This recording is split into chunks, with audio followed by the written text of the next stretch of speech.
镜周刊报道，吴凤在成长过程中胸怀壮志，积极学习各种外语，渴望在他方。从小怀有表演欲的他，活泼又热情，却找不到舞台，只能在土耳其的饭店和邮轮当服务生，还当过5年导游。26岁来台留学，偶然客串电视剧而踏入演艺圈。他拍广告、拍电影，担纲主持外景节目，最后荣获金钟奖肯定。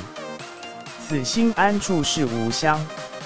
娶了台湾老婆的他，终于在去年入籍，今年元旦更受邀在总统府前领唱国歌。